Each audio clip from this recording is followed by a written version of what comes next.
Hey, board gamers, BJ from Board Game Gumbo here, back with another episode of Gumbo Live. It's episode number 77, presented tonight by our friends at Game Toppers LLC. Stick around.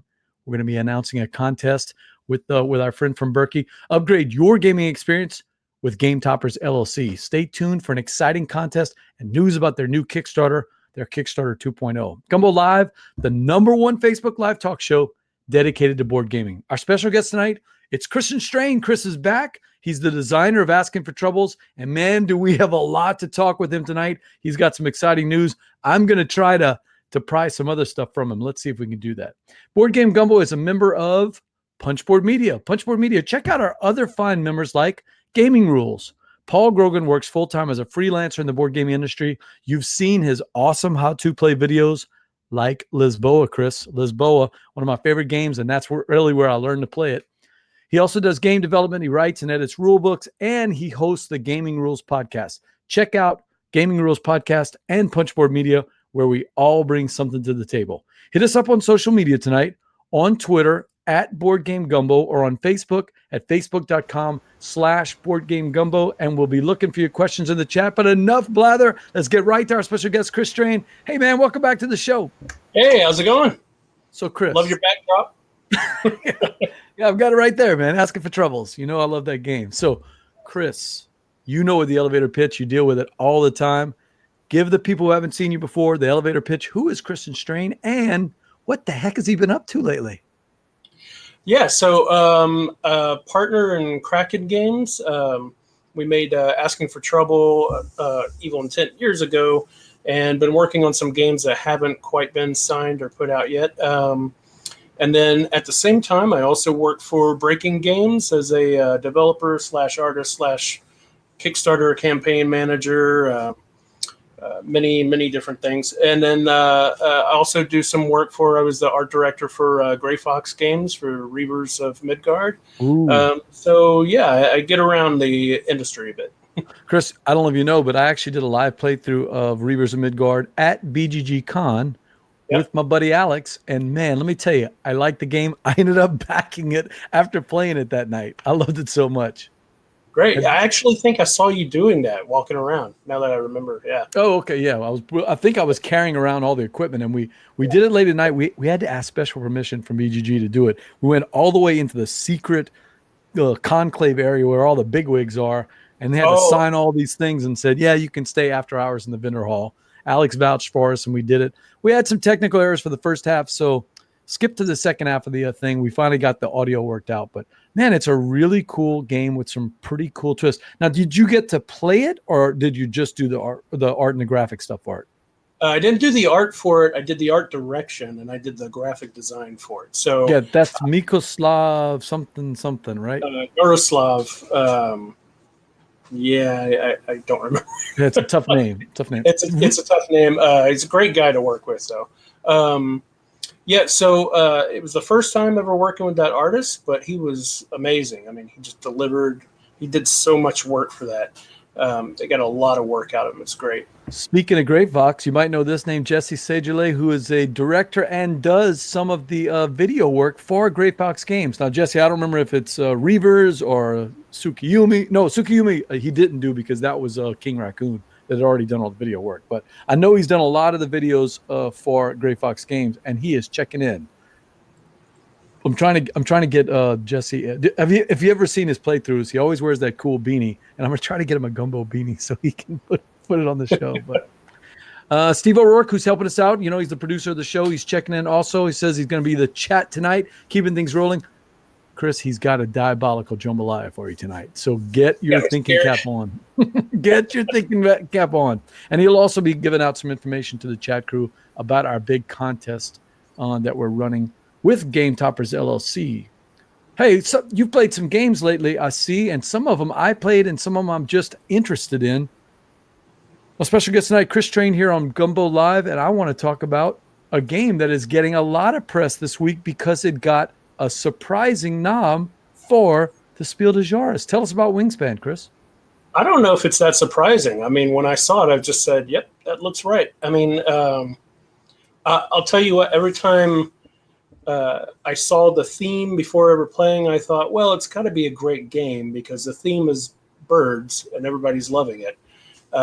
So I had to get a hold of it, but it sucked me right in. I mean, the theme, I didn't think I'd love it, but I do. I mean, you look at every single card has different artwork, and they have these cool little facts about each bird at the bottom. I'm not even a bird lover, but I'll sit there and just read every single. I mean, I'm not a bird hater, but I'll sit there and read each little thing about them and stuff, and we'll talk about, oh, this bird, I have this bird, and it's just really fun to. Why do you say not surprising? Do what? It's not surprising after playing it. Okay. Oh, you mean not surprising from the gameplay that it would be nominated? Right. I guess what I meant is that the cutoff for the SDJ, according to W. Eric Smith, because we don't always know everything that goes on over there with the jury, but as far as he can tell, the cutoff is the end of March, and this thing barely got its release in Germany. I mean, just under the wire. So to think that the jury had enough time to play it and vault it over a bunch of other games kind of surprised me a little bit. The actual nomination itself, no, I kind of had it as a dark horse in my mind for the SDJ for a couple of reasons. Number one, it's got that ease of teaching and gameplay that works well with families, right? Yeah, definitely. It's got that unique theme that sometimes the SDJ seems to look for. They're looking for something that's a little bit different. And this one, as you pointed out, has a very unique theme. And also, it's gotten so much buzz that, a lot of times that one of the games is always something we've never heard of. Like Llama I had heard of, but had never seen in the wild or played. But Wingspan had a lot of buzz, and it did not surprise me from that aspect that it got the nomination. This is for the Kinner, right? Yeah, it's got the Kinner Spiel. It's the more enthusiast game of the year. Yeah, hobbyist. No. Which to me is like family weight, but everybody has their ideas of where that is. Well, as you've seen, if you go, Chris Ray talks about all the time when he comes on the show, the weight of the SDJ, especially the Kinner, has really moved down from when it looked like it was going to go pretty, maybe even to heavier, medium-ish territory, and now it seems to be backing down a little bit again. Wasn't Le Havre one of them at one point? I'd have to check. I don't remember. Think that's heavier at this point than what they usually put in there now. I don't remember. It did shock me a little bit that Coimbra didn't even get a recommended. That was a little bit. Have you played Coimbra? Yeah. I played it twice. I actually own it, and I want to play it more. It didn't quite grab me as much as most people. I could see that it was a great game, and I'll play it again. But I thought it was good. I don't know why. Something about that game just sings to me, man. I mean, I've played it. I think I'm getting close to 10 plays now, 9 or 10 plays, and I love it. I keep teaching it to people. How many players have you done it with? I've done it with everything, 2, 3, and 4. Yeah, I played every play. Better with 3 and 4 because I've only played with 2. But maybe that's it. You know what? I don't mind playing at 2 or 3 because you use the little dummy dice. Those don't bother me at all because actually I think they make for some killer decisions when you're staring at that dummy dice. But with 4, you don't have the dummy dice at all. So yeah, I think with 4, I think 4 might be my favorite play count. All right. I mean, like I said, I do like it. I just wasn't grabbed as much as everybody else seemed to be for the game. So maybe I should just try it at 4. That going back to Wingspan, the other thing that to me fits with the spiel and with the Kinner Spiel is the look of it on the table, Chris. As a guy that does graphic design, does Kickstarter things, does cares a lot about art and presentation. Tell me what you think about that presentation of Wingspan. Oh, you froze up on me. Yeah, I may freeze up sometimes, Chris. So just keep going. We'll be okay, man. Just stick with it. Oh, there you go. Yeah. You froze up on me and then went real fast. It's one of those swamp gas things. So don't worry about it. It's the Atchafalaya swamp kicking on my internet. If it happens, just keep rolling. Yeah, tell me about as a guy that loves graphics and loves art, what did you think about the presentation of Wingspan? As always, Stone Mayer Games, it's very clean, very precise, and they let the art kind of speak for itself. I mean, those cards, so you can see them in that picture right there, like they don't even have backgrounds. They just have the bird on there. I'd be afraid that I would have cluttered it up with more art and graphics and stuff all over it and stuff, but they're so clean and perfect whenever you look at them. User-friendly. I'd give it an A+. It's one of the things that I grade, games on, because that's my whole deal. But it got a big thumbs up for me on that. Dan checking in says he finally received his copy of Wingspan in the mail today, and he's getting his sweet token upgrades a home. That's another thing that a lot of people are doing. Little birdhouses and stuff. Yeah, Dan, let us know what upgrades did you go for? Did you go for the bird upgrades? Did you go for an upgrade on the dice tower itself? That has been some, if there's been a complaint about the game, some people have not been that happy with the dice tower. Doesn't bother me. Oh, really? Hadn't bothered me at all. Does it fall apart on them or something like that? Yeah, it falls apart. It's probably the hardest thing to get back into the game the correct way. Although if you follow the instructions on the side, I was about to say, if they follow the instructions, I haven't had a problem at all. He says he's hoping that Wingspan gets the W. But Jesse said he hearts Coimbra, and he says heart because it's I Heart Board Games. That's his channel that he and Melissa and Travis and Ronald and all those guys have if you want to watch. But we heart Coimbra. But back to seriously, Dave, I know why you don't mind playing with the dummy dice. He's talking about Coimbra. So, yeah, thanks a lot, man. Steve says that he agrees with you. The cards with the art and the info really make the game stand out, learning about the different birds through feather text. You hit the nail on the head. When it's not your turn, one of the things I like about Wingspan is that it's sometimes always your turn, because some of the cards have that ability where, you get some positive reinforcement even on other players' turns. But if not, you can actually enjoy the art and enjoy the history behind the birds. Right. Yeah. No, I'll interrupt people and say, "Oh my God, my bird does this," and they'll go, "Yeah, it's my turn." So maybe I'm a little annoying with it. Do you actually play them as birds? Do you actually say, "I'm playing the red-breasted swallow" when you play it, or do you just say, "I'm playing this card"? Yeah, and sometimes I'll say what birds my bigger birds ate. I'll be like, "Oh, my hawk found the little, the one's called like a butter butt or something like that, because it has this little square of yellow in its butt." And I say, "Oh, it ate this bird," and everybody feels bad for the bird. But I do like how all the birds are thematic. The predators actually eat stuff, and the ones that move around in nests, they bounce around on the table all over the place. That was pretty cool by Elizabeth Hargrave to integrate the theme with the mechanics. Right. It's always really nice in games when you can just mechanically and artistically put the theme together, and it just flows really nice. I mean, it's something I try for as a designer. Well, this was unsolicited. Someone says you're amazing and brilliant, Chris Strain. You can't listen to that. That's my aunt. Hey, thank you, Gina, for checking in on the show. And he is an amazing and brilliant guy, and we love having him on the show. Some of the people in the chat crew are arguing, though. So Dan says he went with the birdhouses. Amazing and brilliant? No, not with that. They're not arguing that at all. Dan says, let's see if I can get that comment there. There we go. I thought that comment was going to stay all show, and we just have to keep talking about it. But Chris, Dan says he went with the birdhouses and the 3D printed resources. I've seen the birdhouses, of course, but I haven't seen the 3D printed resources. I guess. Oh no, I know what he's talking about. He's talking about the little worms and all those things. I haven't seen the resources. I just saw the birdhouses earlier today. No, I think I've seen them. So they're making, instead of the little cardboard tokens, they're making 3D looking resources. So I've seen that. But some people are arguing about the tucking of the cards. Steve said his only complaint was the tucking of the cards was a bit cumbersome, and I think I know what he's talking about. You get one of those big nested birds, and then you start putting 4 or 5 eggs on them, and then you got to tuck cards underneath it. Right. Sometimes whenever I get eggs, I'll not put them on those birds at first if there's no reason to, because I know I'll be tucking cards under there. You got to move the egg, then tuck, then put the egg back.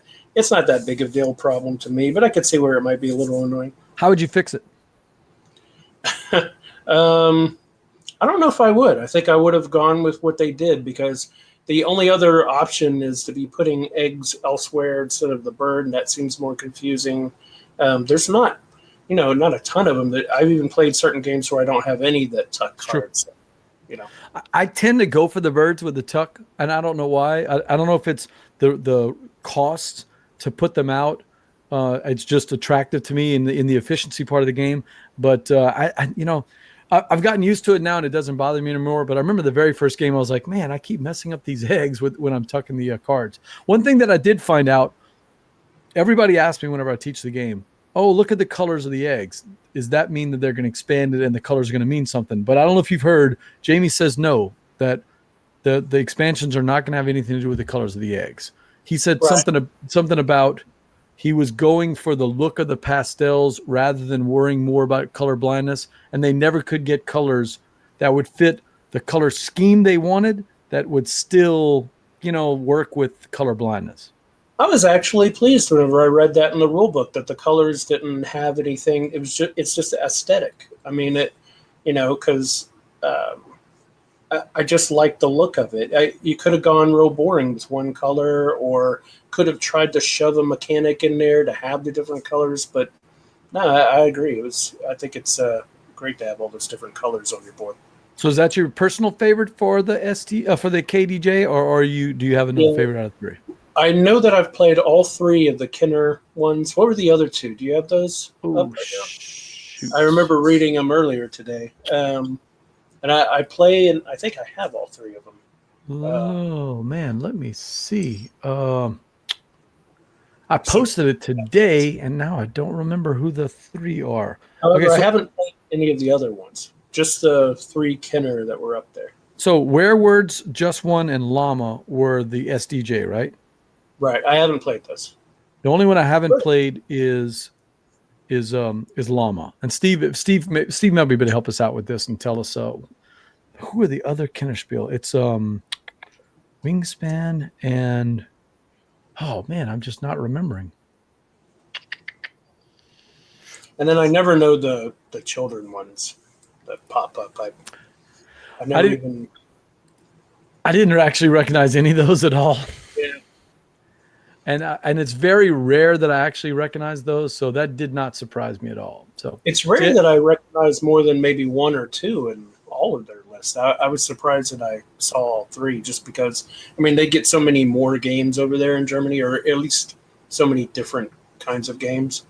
Out of the six major ones, out of the 3 and 3 for the SDJ and the KDJ, I've played 4 out of the 6. That's probably the best at the announcement time. Now, I've had years past where they've announced it, and then I've gone to Dice Tower Con, and they're all there, so I get a chance to play them. But this is the first time where I've played. So Detective was one of the other ones. Right. Okay. I haven't played Detective yet. I played Detective. So it must be the third one that I haven't played. Oh, Carpe Diem. There you go. Thanks, Dan. Oh, yeah. I got that right. So I did demo that one at BGG with the developer. But I'll be honest. Yeah, I'll be honest. It just didn't excite me at all. What you own it? I bought it after playing at BGG. We played it 3 times at BGG. Mike taught it to you, the developer there? It was over in the Hot Games. Oh, okay. Area. So yeah, somebody taught us there, and then we went back and started teaching other people when we played. The weird thing about that one, it almost opposite feeling graphics wise, because I am judgmental when it comes to graphics and art, but the graphics are. I didn't like it. They are not user friendly, unfortunately. But the game was so good for us that I had to get it, and we still played it. I mean, all right. That's what I need to do. I need to just get over my problems with the graphic design and just try the game. If I can, you can. Yeah, true. And you're much more attuned to that. I will tell you that I heard either from Mike that, I think I heard from Mike at BGG. He said, hey, second printing is coming out and it's going to fix all this stuff. They're tweaking all the colors. They're actually removing the little star pentagram or six-sided thing that you do. They're turning they're turning it into a circle instead. Oh, weird. Yeah, they said that it was too confusing, and they ran the numbers, and whether you go circle or this way, even if you're doing the little star thing, you're still really just going in a circle. Huh. Because if you spread them all out into a circle, it's the exact same thing. You have to follow a pattern. It's not like the one in Aquasphere where, depending on the choice you make, you eliminate other choices. You follow a set pattern, apparently. I've never played the game, so you could tell me. Oh, you haven't played it? No, I just did that little quick demo. You just didn't like the look of it. I wasn't that excited about the mechanics, and I wasn't that excited about the look. But it probably was more the look, just saying, "Oh man, It's weird, a few years ago, talking about graphics and art, a few years ago, there was such a divide between American themed games, I'll use that term, and Euro themed games, art wise, that the minute you saw a game, you know which way it leaned. And now that we've meshed things so much together, which is, right. to benefit, it's hard to tell sometimes. And some people are still lingering on to that. No, I want it to have a Euro feel. And so they, it has to be purposeful that you grab this artwork and this kind of graphic design. You want to tell people what kind of game it is. But I think, people need to start blending more, especially with graphics and design. Think about games that have come out recently. So the Architects of the West Kingdom, Reavers of Midgard, Asking for Troubles. So many games that have Euro mechanics in them, but still pop on the table, when you look at them. Coimbra, for instance. Coimbra, Right. One of the things that attracted me, it sounds crazy, the box cover attracted me. It just popped right off the page. And then when I sat down and played it at Gen Con, I'm like, oh my God, I like this game. So, it's got a cool look. It doesn't have to, not every game has to look like Castles of Burgundy.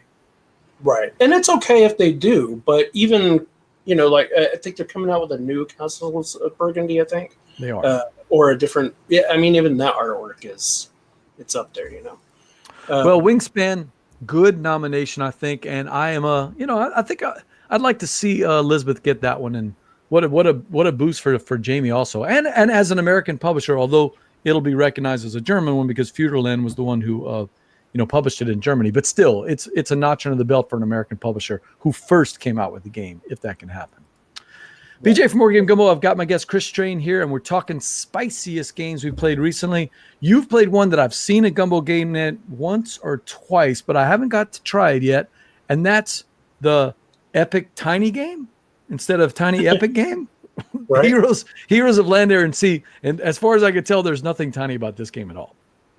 It's pretty big. I love the cardboard bits that come together. I see if they're in that picture. Yeah, the flying ship right there, and it's pretty big on the table. I had to put a leaf in to make it comfortable, although I could have fit it into the normal table there. But yeah, it's definitely not tiny. I have a bunch of the tiny ones, and in fact, the box is in front of me. I'm using it to put my computer up on. It's so big. Hey, let me throw it out to you. What Tiny Epic game is your number one Tiny Epic game? I'm just curious.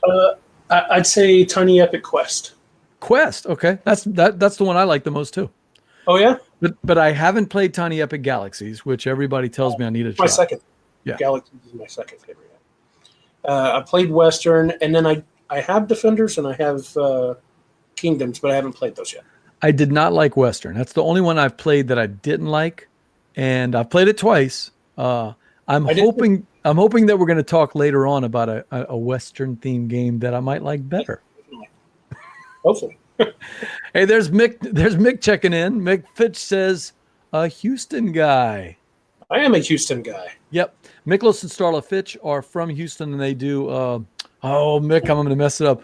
Our Family Plays Games, I think is the name of the Facebook page. I don't have it on my notes in front of me, but it's a really cool Facebook page where they kind of document all the games that they get to play as a family. So if you're into family gaming like I am, you're going to like a lot of the games that they play. And Mick says, Galaxies is his favorite Tiny Epic. So there's a lot of people that like this one. Yeah. I'm going to have to bring that whenever you come to Dice Tower Con this summer. Maybe we can play Tiny Epic Galaxies. I'm messing with you. So, Heroes of Air, Land, and Sea. Tell me, why did the company translate their small box games into a big game successfully?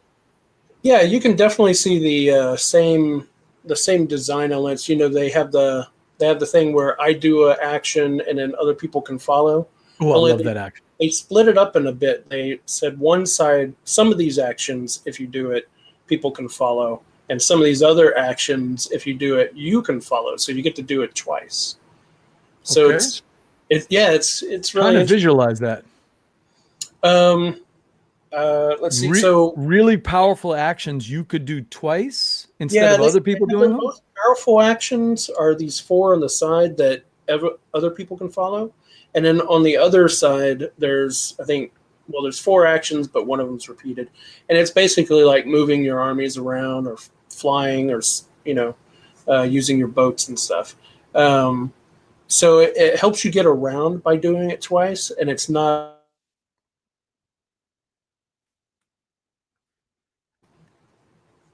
Well, not a long time, but. And is it a true 4X game?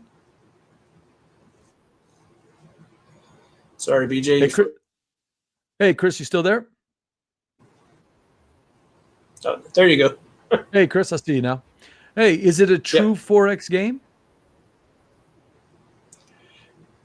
Yeah, true 4X game. They're a little.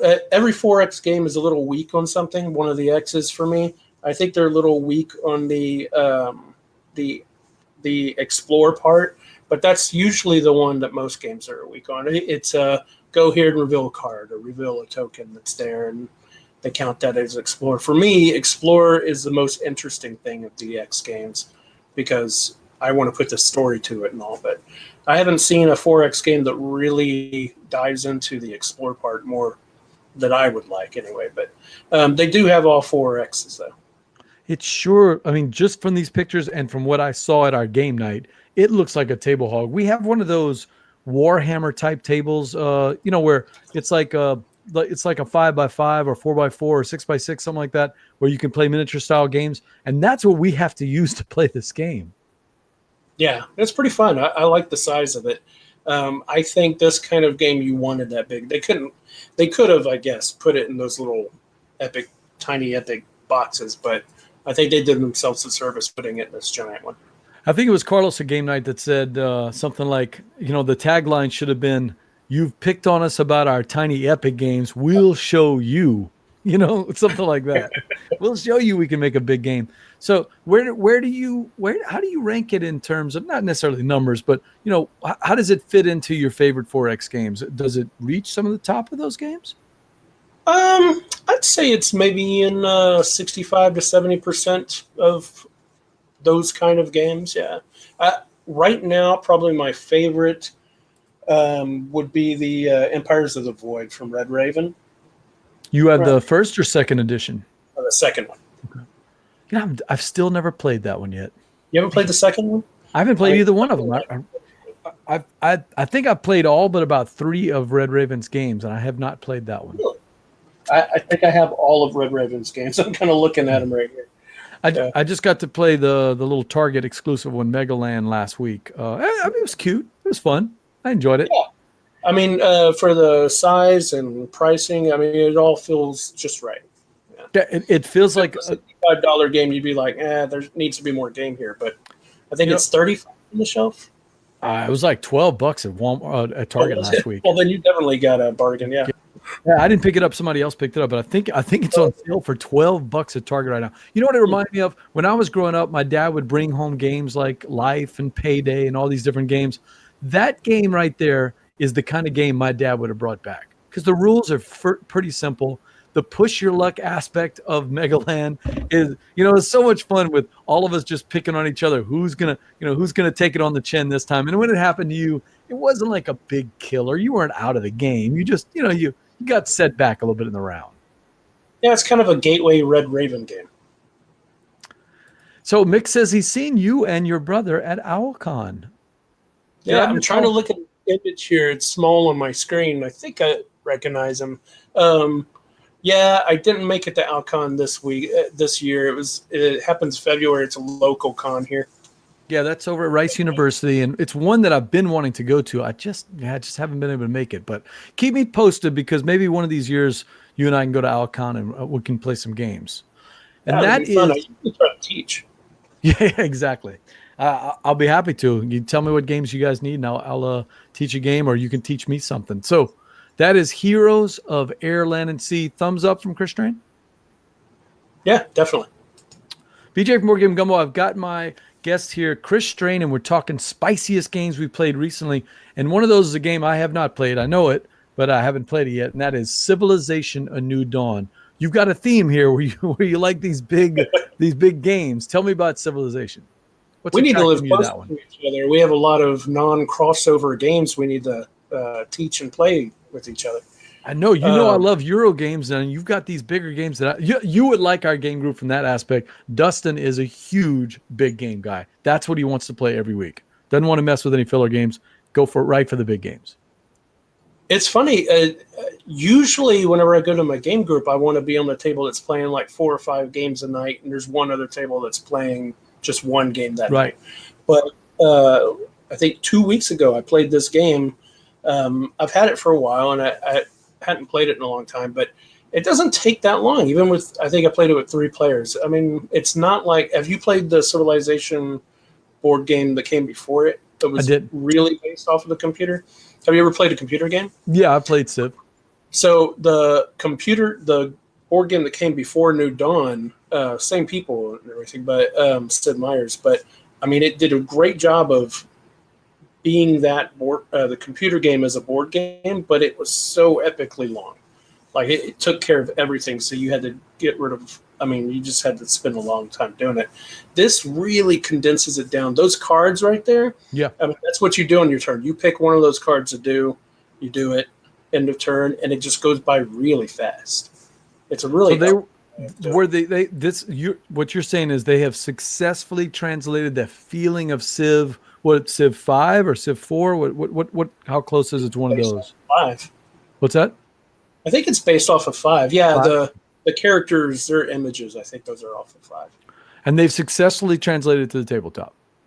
In my opinion, I've heard other reviewers say that it didn't quite do it, but I think they elegantly put everything together. I mean, it doesn't feel so, like I said, you only have 5 actions that you can choose. And it has this cool track thing where when I do an action, it goes to the end of the line. And the further up the line it is, the more powerful. So the longer I wait to do an action, the more powerful it becomes when I finally do it. So it's a really cool payoff. I mean, you could sit there and just kind of do it over and over at weakness if you want, or you can wait till it gets up real high to do it better. So I just really thought the theme and the mechanics really worked together elegantly.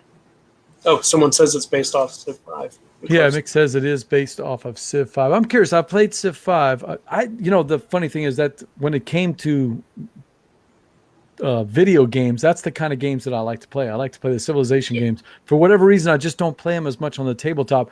Probably for the reason you said. When I go to my game night, I'm looking to try to play 3 or 4 different games during the night. So you're right, Mick. If I was at your game night, I'd be playing with him and Starla because they're playing. They're going to play the Camel Ups and all the different games, and I'm going to try to fit in one big game.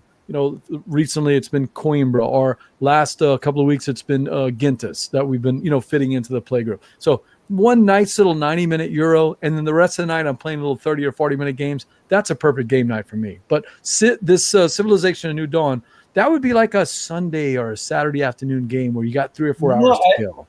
No. I think New Dawn you'd get done in about 90 minutes to 2 hours.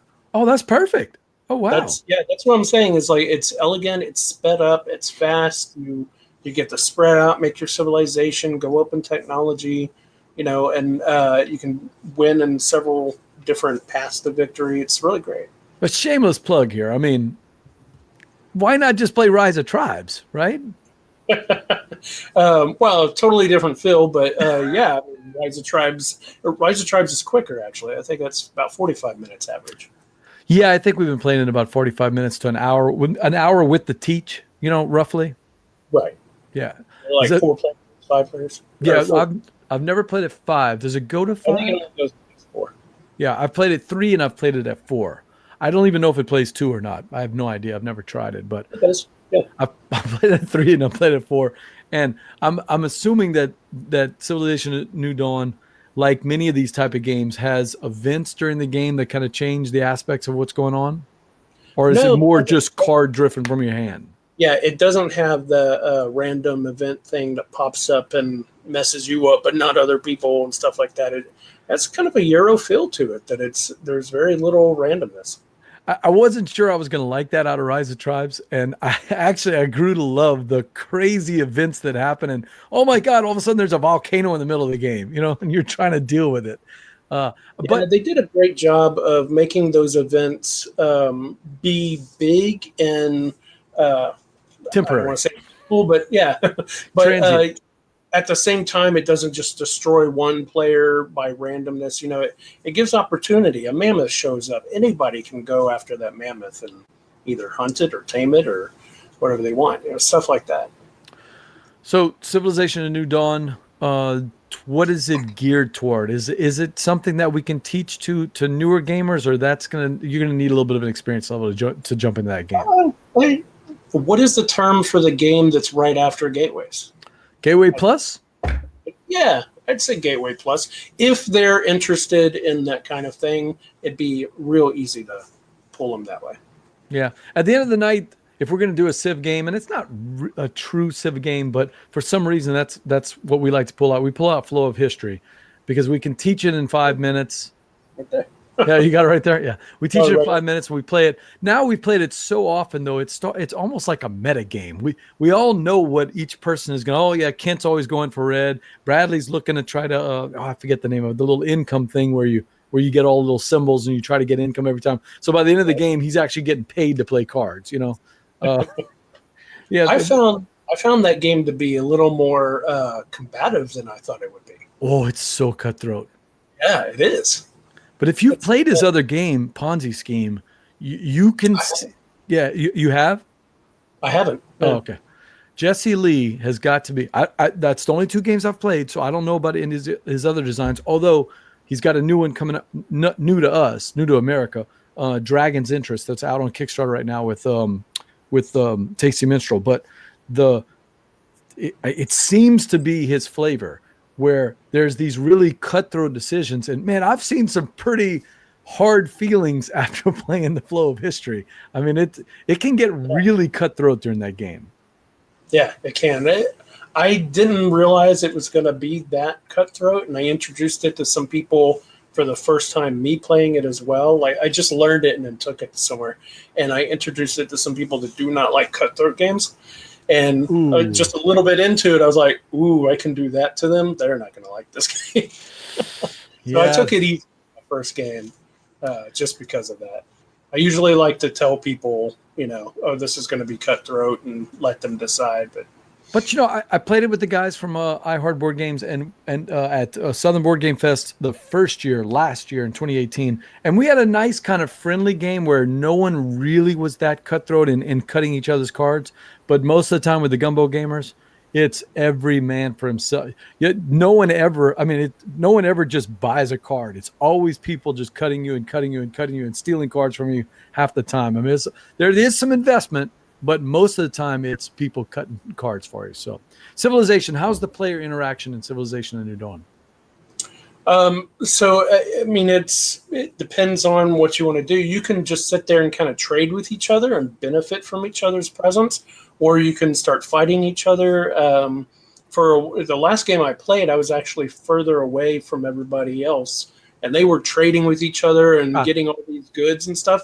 I was like, oh no, I'm in trouble. I'm all by myself, not getting anything done over here. And then they set the war on each other, and I started going up. I was like, oh good, let them keep fighting each other. And I was like squeaked out. One of them squeaked out a win by doing more war on the other one. Got even better. So Dan says it'd be good to work with each other. Dan says his game of choice on the Civ side is Nations, the dice game. I've never played Nations, the base game, but I played Nations, the dice game many times. It's one of my favorite Civilization games. Have you played it? I haven't played that one yet. No, but I actually have it on the wish list on, I think, Cool Stuff. Or maybe get it a trade on BGG. You never know. I've seen a lot of copies out in the wild of Nations, the dice game. It's really fun, and there's a lot of interaction. It's one of those games where it's not direct player interaction, but there's a lot of indirect interaction it's very cutthroat. I like Nations, the dice game. What is it about these Civilization games where there just seems to be some element of cutthroat? You just have to go into the game knowing that that's what it's going to be about. I guess if you look at the history of civilizations. Yeah, that's a good point. BJ from Board Game Gumbo. I've got my guest here, Chris Strain. We've been talking about a couple of games that I haven't played. hopefully you've tried or heard of this one. Elizabeth Hargrave has a new game coming out from Button Shy Games called Tussie Mussy. Have you played it, Chris? No, I haven't. I stumped him finally. Finally, a game he hasn't played. So, Button Shy. I've only played one other Button Shy game. It's the one that Nat Levan made, Super Tall. There's a lot that I want to try. Just haven't got around to trying them yet. But a copy also. Did I lose you?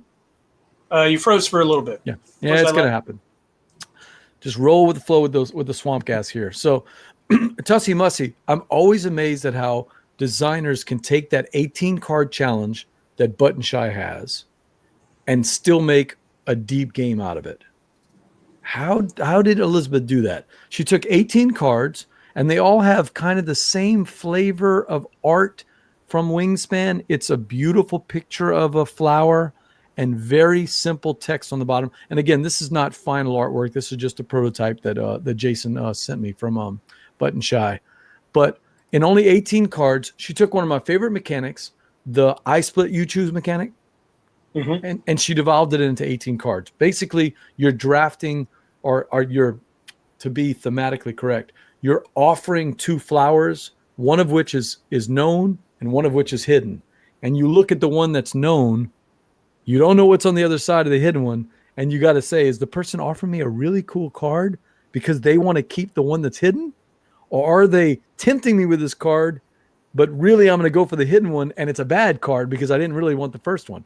So the decision is both on the giver who assigns the cards to the other person and on the receiver who's trying to guess what the other person is, what's that motive behind it. That's interesting. I'm going to have to check that out. Yeah. Whenever it comes. What a cool little mechanic. So the first time I was thinking, that's kind of cute.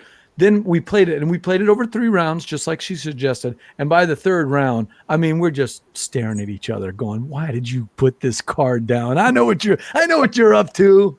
And I love those moments when you're playing with family and that meta game starts to come out. You remember what they did the last time. They tried to sneak it through this time. So, how many players does it go? Do you know?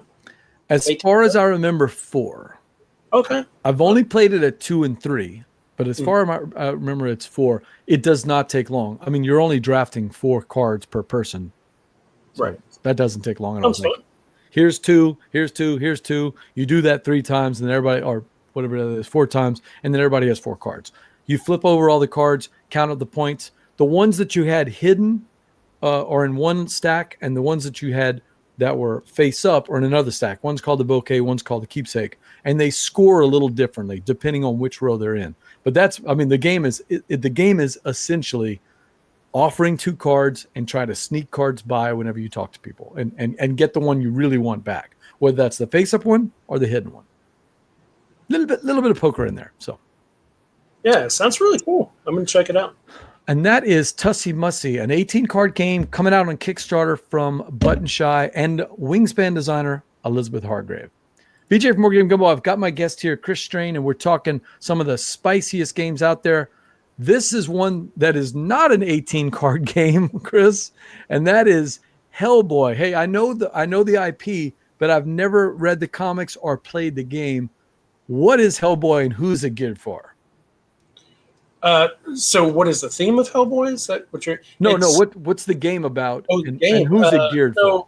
Well, the game takes a lot of stories and elements from the comics, and basically you get to play in that. It's kind of a dungeon crawler, but it has a campaign mode to it to where it's a storyline. Like you set up the dungeon with a few pieces, and you pick your characters, and you have dice rolling and stuff like that. But the best part about it is that there's a story that unfolds with their campaign. So you show the first card of the campaign and tells you how to set up, and then it tells you what you're doing here, why you're here. Maybe you're in a underground lair, or you're in a house, old rickety house or something, and as you go through, they'll tell you, oh, these monsters pop up, and you grab them from the box and you put them out there and you fight them. But it's more than just the fight and get to the other end, because then they pull really interesting stuff on you, and they, like you might, I don't want to spoil anything because it's actually hidden every campaign's different, but it's a storyline. You get to play in the story, and that's the fun part for me. Plus, the minis are amazing. Yeah, Dan says there, but let me flip back to those minis. Is this a good representation of what they look like? those are painted. They come all dark gray, and I've seen those before. The painted ones are really awesome. I almost kind of want to keep them dark gray, just because if you know the artwork, it's almost all dark anyway.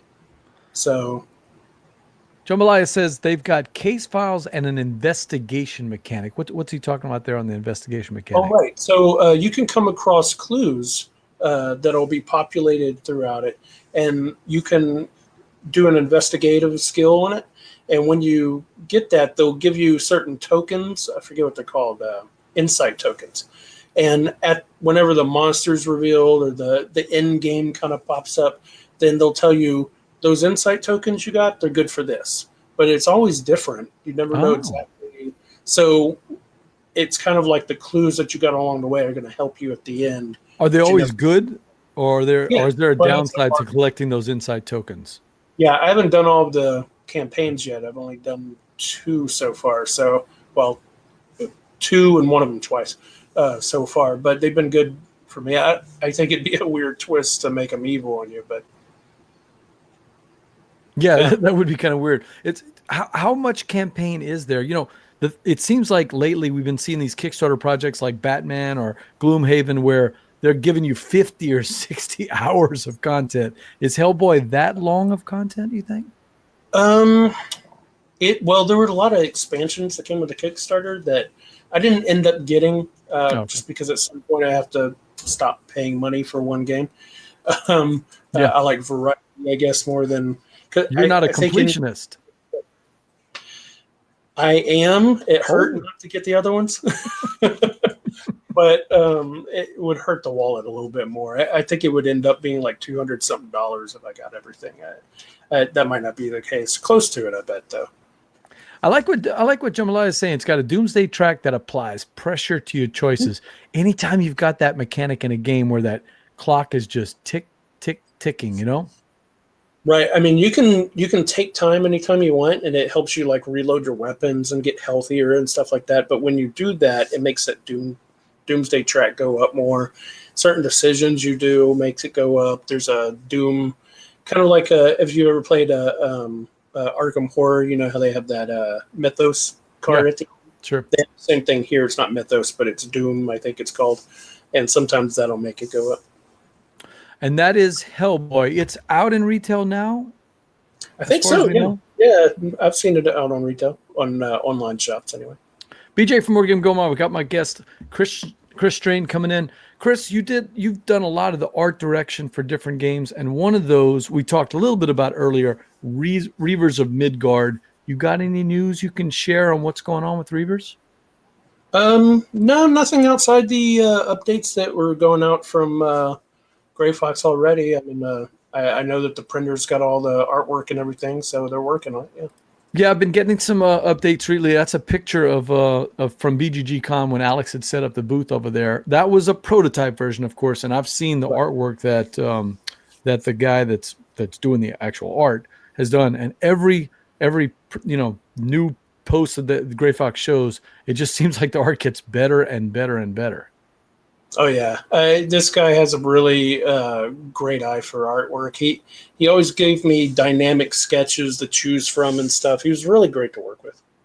So obviously he's over there, I think in Poland or Romania or something like that.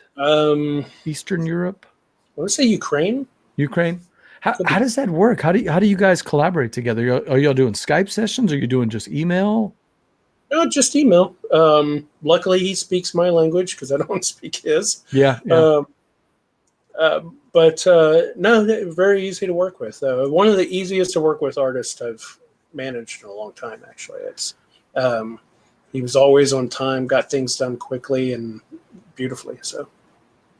And I know you do a little bit of Kickstarter video work. What do you have popping with Breaking Games? Anything we can talk about? Been doing a lot of video work lately. Nothing's out yet, but it's for the Dwellings of Everdell. I don't know if you have a picture of that one. I actually have my prototype copy of it here. Oh yeah, show it there because I don't think I can get that picture up. I'm gonna keep trying. It still hasn't loaded it up Now, yet. this Sorry is about the that. prototype cover. They released the box cover, I think, last week. It looks amazing. It still has that giant croc on it, but there's like a whole bunch of cities and ruins and stuff below it. Looks great. This is still in development. What's the timeline for Dwellings coming out?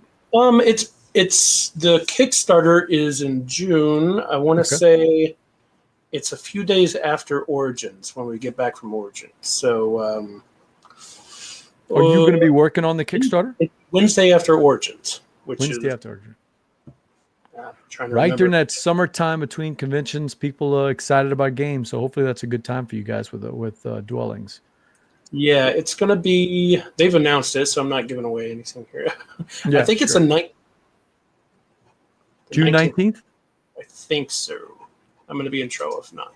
Jambalaya says he's going to be looking for that one at Origins, and we're going to talk about it later in the show. But you'll be at Origins, isn't that right? Yes. Yeah. In fact, I'll be demoing Dwellings with Peter Vaughn, the developer, and we're going to have the minis there and everything. I don't have any minis with me here, but you got to check out some of the minis. They're amazing. Uh-oh. Did I lose you again? Hey, Chris. Oh, there you are. Yeah, Jambalaya, get to Origins and go play this game with Chris and give us some feedback, man. We want to know. We want to know about Dwellings. It looks pretty cool. Anything else you got that you can talk about? I know the last time we were on, yes, you kind of mentioned Fate of the West, and that's a game that's a co-design, I think, right? Yes, we're Derek Funkhauser. Derek Funkhauser. That's right. You got any news about Fate of the West, or what can you share? I've been told that I can tell you it's been signed, but I can't say much more. Hey, congratulations, man! Because last time we talked, you guys had talked about maybe doing it as a Kickstarter yourself, but now you've got it signed with a company. Right. Kickstarter is a strange market. You never know exactly how it's going to go. It's very strong, very crowded right now. It is. Some games are good for it. Some games aren't good for that market. It's good for the shelf, and I think in the end, Derek and I decided that going with an established publisher that could get it on the shelf was going to be a lot easier on us. Yep. Derek's got a new job, I think. Isn't that right, Chris? He does. He's working for Skybound as a designer, I think. An interesting company, Skybound Entertainment. Yeah. Maybe we'll hear about maybe we'll hear about Skybound in the future. We'd like to see what releases they have coming out this summer. Speaking of the summer, Dan says he needs to purchase a house in the middle between Origins, Gen Con, and PAX Unplugged. That would be easy. Yeah. For us. For us living here in Texas and Louisiana, we've got BGG Con, and then we've got Dice Tower Con, and that's really about the close. Oh, I guess you could go to Geekway to the West. That's not that far for us to go to. I've never been to Geekway to the West. I need to go, though. It just happened this past weekend. We need to go because that's one that's not that far. That is one that's not that far. Where is that again? St. Louis, right down the road. Okay. And it's as big as the BGGs and the Dice Tower Cons. You got, a couple of thousand people going, big vendor hall, huge play to win section. I mean, there's a lot of gaming that goes on with that one.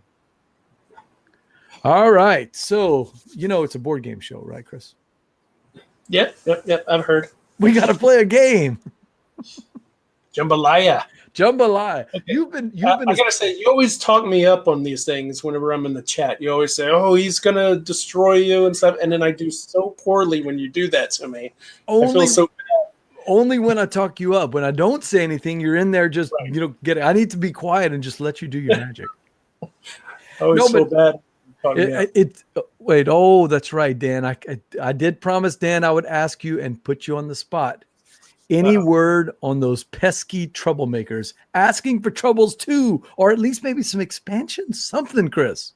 Yes. So we've been working on expansions. The problem with the expansions is we had so many ideas that it took a while to work on them all.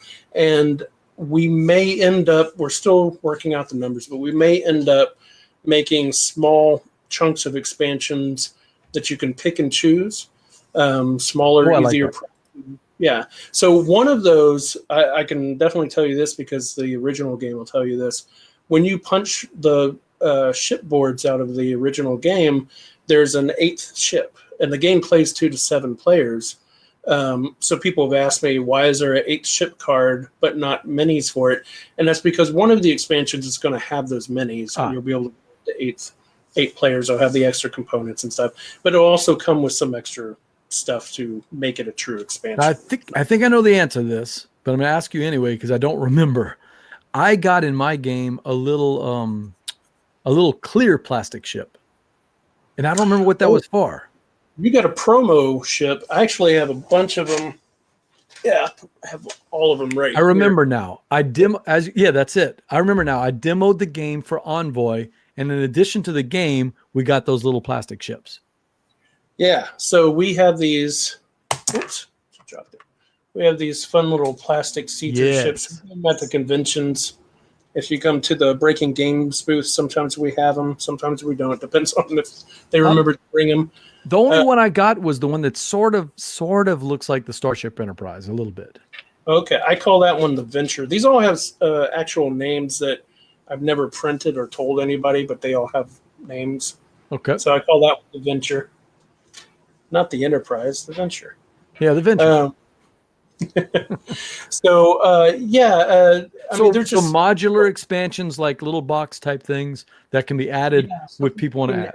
One of them has like a piece of board that goes around the outside of the circle, so it creates kind of like a piece of a ring that expands the board some. Oh, okay.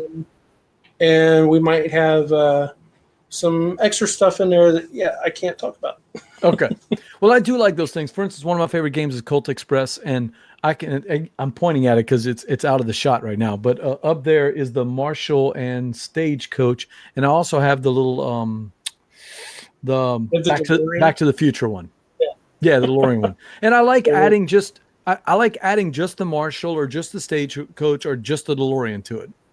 You don't have to add every little thing, but it makes the game unique and friendly to people I've already played Colt Express before. Yes, but have you played the DeLorean? And if you guys could do that for Asking for Troubles, that would be really cool. Yeah, that's the idea, is that you'll be able to, you can play with them all, or you can play, like, let's say, one of the things we get told is that it's a family game that people can play with their kids or with their game group. And when they play with their kids, we were thinking, well, you might not want to pile on all of these expansions. Maybe just as they grow up, add one more once they get used to it, stuff like that. Or even people who are just new to it, because it is a gateway game. So it makes the game fresh. I like that. All right, so let's play some jambalaya there, Chris. All right, you got me nervous here because you were talking it up. All right, so before we get started, I want to remind everybody that the game is presented by Game Toppers LLC, and Game Toppers LLC starting tomorrow, although it's live tonight, but starting tomorrow, they're going to be posting some videos. Are you a fan of the Game Toppers when you've played them at conventions? Sorry, what was that? You froze up a bit for me. Are you a fan of playing on those Game Toppers LLC game things, seeing them at conventions, at BGG, things like that? I don't think I ever have. No. If you played... you're talking about the table toppers. Yeah, those big table toppers. I've seen them. I haven't played them. If you played the hot game section at BGG, those were Game Oh, okay. All right. Yeah. Those big things with the felt. I didn't even realize it. Yeah. Yeah, right. Those big play mats with the rails and boards and all that, that's Game Toppers LLC. That's Berkey's company. And if you go to Gen Con, he has about 80 of them at Gen Con. Almost every booth has them now. All the booths at Origins have them now. BGG has them at some of the places. So there's a lot of places that have those things. But he's going to be giving away an entire package. It's worth like $1,000. All you got to do is watch the videos as they come out all the way through the Kickstarter 2.0. And in addition to that, he's given away a play mat, one of his unique play mats, to all the people that watch Gumbo Live. So all you got to do is, hopefully Steve can post up the link, or I'll post it on after the show. And all you got to do is click on that link, go in there, put your name and your email address, and say you watched it on Gumbo Live, and you're entered to win in the contest. Hey, our friends of the Dukes of Dice are also on that list. And of course, check off any of the media's, you can check them all if you want, whoever you've heard Game Toppers before, but make sure you check the Dukes of Dice also while you're there. But let's get right to the game presented by Game Toppers LLC. You know how it works, but for those who haven't seen it, I'm going to throw out just a sample clue. Chris, you ready? I'm ready. It's time to boil those rebel scum. Maybe with some Zatarain's or some Old Bay seasoning. What game are we talking about, Chris? Boil. Wow. That's just the throwaway, so I'll give you the answer. It's Shrimperial Assault. Okay. Yeah. Shrimp. I don't know if my brain's ready for this. Well, that's why we put it up there at the stop. All right, here we go. So lots of stuff from your game collection and lots of stuff from IPs, hopefully, that you've heard about. And the first clue is the chief engineer of the Enterprise. You've got to figure out which one. Mashed up with a game involving upgrading the faces of the bones before you roll them. What game allows you to upgrade those faces? The chief engineer of the Enterprise mashed up with a game involving Dice LaForge. What's that?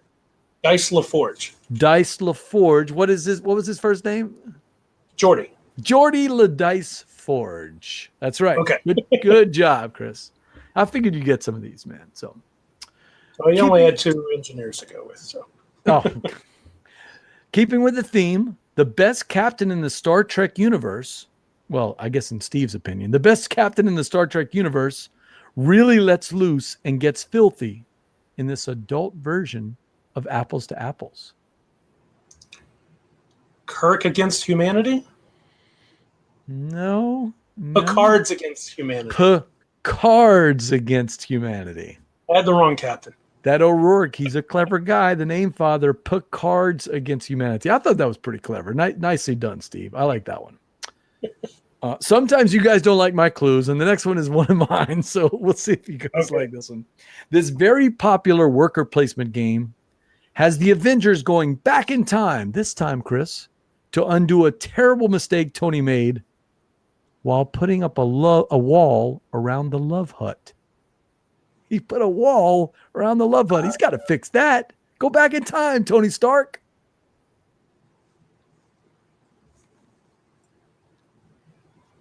Wall around the Love Hut. A wall near the Love Hut. He put a wall near it. No one can get to the Love Hut anymore during this game. Everybody's mad. He's got to go back in time and fix that mistake. Wow. I think we're stumping the chat crew. They haven't even answered one yet, unless they're so far behind on the chat that they're we just haven't seen them yet. It's kind of slow for us. Wow. Can you say it again? The first part? Sure. This very popular worker placement game, and that might be the clue for you, has the Avengers going back in time to undo a terrible mistake Tony made, putting up a wall near the Love Hut. Now, I'm using that reference to Love Hut because it's fairly well known. I'm not sure if maybe you don't know that reference though. It makes me think Stone Age because of the hut in there. But then, I don't know, are you talking Endgame? Stone Age, you say? Yeah, Stone Age, the game. Oh, he's got his clicker ready. Somebody must be. Oh, that's why Marshall Wells stole it from you. Stone Age of Ultron. Endgame. That's what. Okay. You're right. I did throw you off with the time travel thing. Yeah. That's why Steve doesn't let me write most of these. You're right. And now that I think about it, I'm like, I probably threw him off with that time travel thing. But I was just trying to say that he, had to make fix a terrible mistake. So Marshall got it. All right. Nice job, Marshall. So the best outer space mixtapes. You like mixtapes? Yeah. Did you make them as a kid? Nobody makes mixtapes anymore. They just use Spotify or something. Yeah, that's true. Man, I made so many mixtapes as a kid. The best outer space mixtapes always have Gary Gygax songs on them, of course. Rock me some D&D music, man. Come on, Peter. Rock me some D&D music. I know you're Chris. Peter is from the movie, but Yeah. Spoiler. What you got, chat crew? Can y'all steal this one? Rock me some D&D music, Peter. What in the world?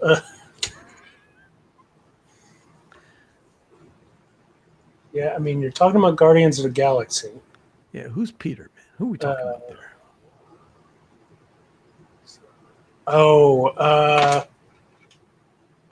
Well, is it the Starfinder? Is the Star-Lord Starfinder? No. The best outer space mixtapes always have Gary Gygax songs. Star-Lords of Waterdeep? Star Lords of Waterdeep. He's got it. Chat crew, you guys should have got that one. Come on. Nicely done. I like that one. Hey, let's follow up on that last clue. Let's kind of go down that river a little bit more. This expansion includes Johann Schmidt from the early days of Hydra. Talk about corruption.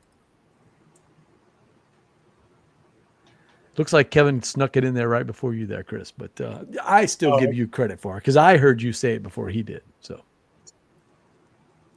hey, okay, Jesse's checking back in. We haven't seen you in a couple of weeks, Jesse. Nice to see you, man. Let's see you start making some guesses. I love Jesse's guesses.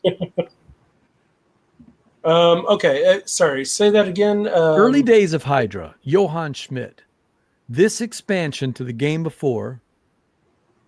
It's from the early days of Hydra. Talk about corruption. Yeah, I'm trying to remember what that expansion is. Unfortunately, it's on the other side of the wall, so I can't cheat. Trying to remember what it's called. It comes with the little corruption tokens for Lords of Waterdeep. Skulls and... Who was Johann Schmidt from Hydra in the movies? Maybe that'll help you out. Yeah, was he the scientist on the stuck in the... Mm-hmm. Yeah, I remember who he was. He ended up being in the one before Endgame. The problem is I can't remember what the expansion was called. It's like Skulls and Skullduggery, Skullport. I think he's Scoundrels of Scrollport. It's very Red close. I'm going to give it to Kevin. Yeah, it's Scoundrels of Red Skullport. Yeah, and there's Marshall. I couldn't remember what it was called.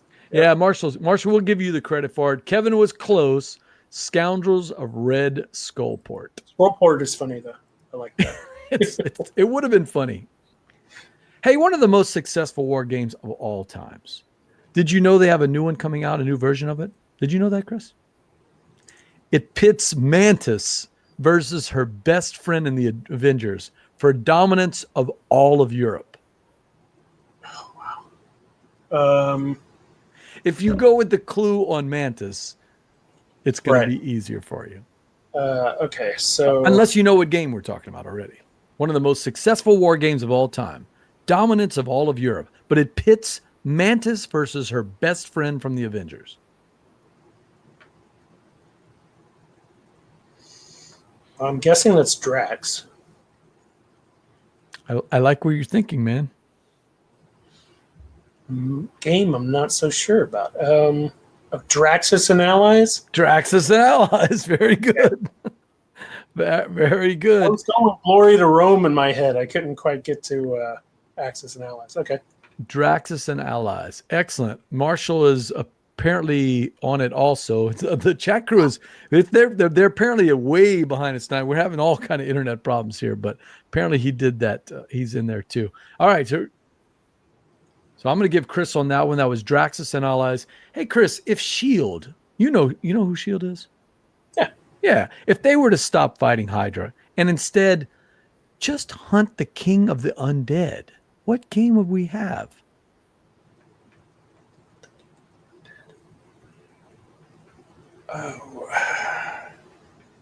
Oh, Steve, that's right. I said the Avengers. I meant in the Avengers movie, but it's actually the best friend in Guardians. Drax was her best friend from the Guardians of the Galaxy. Oh, okay. I thought you were correcting. Just ask me. No. So if S.H.I.E.L.D. were to stop fighting Hydra, instead hunt the king of the undead, what game would we be talking about? King of the Undead. Yeah, at Gumbo, I missed I missed the weekend Gumbo games this weekend. We had some family stuff to do, and they played this game this weekend. They actually played it. I can't think of the game. Think one versus many. Shield were to stop fighting Hydra and instead hunt the king of the undead. What game would we have? Nick Fury of Dracula. Nick Fury of Dracula. He's got it. Legend of Dritz is close, but not there, Jesse. It's Nick Fury of Dracula. You've played Fury? Have you played Fury? Yeah, got it right there. Yeah, you got it right there. I think you and I would have a good time at game night together, man. I love your choice of games. Yeah, I mean, I've got heavy Euros too. We talked a lot about American stuff today, but last time we talked a lot about Euro games. I mean, I know you're a big Euro fan. I'm an Omni gamer. I'll play anything once at least. Chris, what if the inventor and father of one of the Earth's greatest heroes was relocated in time to the Industrial Revolution in England? Speaking of Euro games, to use his ingenuity in building machinery for mills instead of all that rocket stuff. What game were we talking about? Give you a hint. Jason Dinger loves this game. What now? Ingenuity to build machines for mills, and Jason Dinger loves this game. What if the inventor and father of one of the Earth's greatest heroes relocated in time to Industrial Revolution England to build machinery for mills? Oh, Kevin is so close. Not there, though. Oh, is this okay? I think they're going to steal it from you. Is the game Arkwright? Game is Arkwright. Okay, I've never actually played it.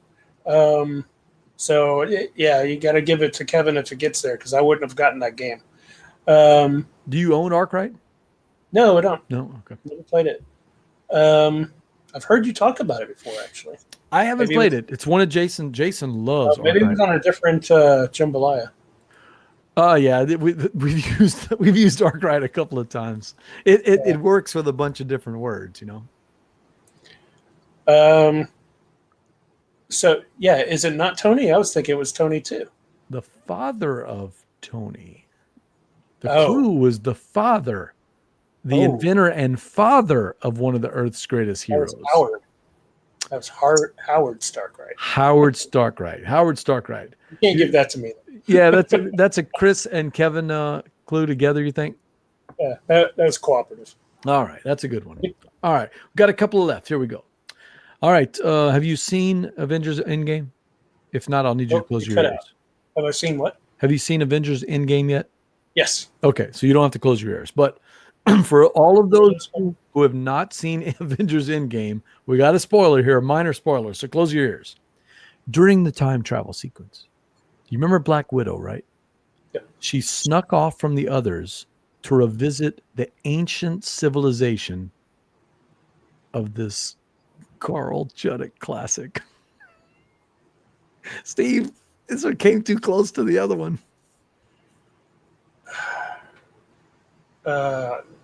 She snuck off to do what now? To revisit the ancient civilization of this Carl Juddick classic.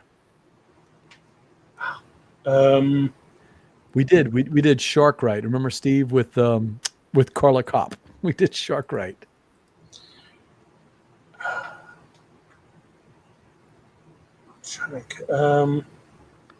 Black Widow snuck off from the others to revisit the ancient civilization of this Carl Juddick classic. Yeah, you remember Budapest differently from the way I remember it, Chris. I don't think I'm going to get there on this one. You know the Carl Juddick game. You mentioned it earlier. Oh, Marshall's got it. Marshall's the king of Marvel, man. It's going to be tough to beat him tonight. Glory to Romanoff. I was trying to see where you were going with Black Widow there.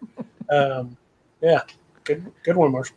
Yeah, we should have thrown in something about Budapest. That might have picked it off from you, huh? No? Would that have helped? Well, you did say something about Budapest. I was trying to. I was actually thinking Scarlet. I was trying to think of games connected to that, but yeah. All right, so sticking with the theme, the daughter of Thanos didn't disappear before the snap. She was transported instead to this heavy Uwe Rosenberg game of medieval workers, tiles, and a resource rondel. What game are we talking about? Resource. It makes me think of. I'm going to cheat a little bit and look around. Think of the clue. The daughter of Thanos. She didn't disappear before the snap. Instead, she was transported into a Uwe Rosenberg game. Huh. Medieval workers, tiles, and a resources rondel. Hmm. Who are we talking about here? Or you don't want to say because you don't want the chat crew to steal from you. No. Gamora Trigenum. Is that it? No. And that's Stefan Feld, but close. Oh yeah, right. Oh, that's what I was messing up. Yeah. I was thinking Trajan. That's right. It's spelled. Shift gears. Uwe Rosenberg. Yeah. Gamora. I might be in trouble on the game then. Yeah, this might be a tough one. If you listen to the Secret Cabal, Brian talks about this game all the time. All of the time. Oh my God, he loves this game. I might need help from the group here on the game. All right, chat crew. Any guesses on that one? And I can help you out. So Tony always talks about Agricola constantly, right? Mm-hmm. Chris usually talks about Gates at Loyang. Okay. And Brian always... Yeah, I haven't played... Well, I've played Agricola, but I haven't played Gates at Loyang. Oh, there it is. Dan stealing it. Gamora et Labora. What's the game? Ora et Labora. Oh, okay. Yeah, I haven't played that one. Yeah. Yeah, I would have gotten. Thanks, Dan. Yeah. I don't know if I would have gotten Nebula or Gamora, but yeah, wasn't. I don't know if I'd have gotten it unless I would have just kept repeating in my mind Gamora, Gamora, Gamora. Maybe that would have helped me out. All right, ready for the next one? Whosoever holds this bag of followers, if he or she be worthy, shall possess the power of Thorleans. Thorleons. That's right. Thorleons. Thorleons. Sorry, I forgot to talk into you. Yeah, I know. Gotta say it right. Thorleon. So Dan says that's his grail. Uwe is Gamora et Labora. Well, not that one, of course, but Ora et Labora. You know, that is the cool thing about going to places like Dice Tower Con and BGG. If you and I were there and there were games like this that we've always wanted to play, we put up that sign and get somebody to teach us, because that's one of the games I'd like to play. I've played all the easy Uves. If you call Agricola easy, they tell me that Ora Labora and a couple others are really brutal to people. You know what I mean? That makes me want to play them. Yeah. All right, here we got an easy one. 2 words. Zombie Bucky. That's all you get. Dead of Winter Soldier. Dead of Winter Soldier. I told you it'd be a simple one. It's funny. The clue with 2 words is the easiest one out of all of these. Yeah. Well, there's not a lot of leeway there. Yeah, that's exactly right. Only got a couple left. You ready? Yeah. One of the Guardians became a ruthless businessman in this Gilded Age anthropomorphic animals economic game. And by the way, this game is getting a lot of buzz lately. Rocket Raccoon Tycoon. Yeah. Steve, he's knocking these out of the park now, man. He's just rolling through them. You like Red Raven games? I know you do. What if they incorporated this famous Marvel weapon into one of their storytelling games? What would we call that? City of Iron Man. Think of the weapon, though. It's not a weapon. Think of the weapon. Yeah, think of that end sequence in game.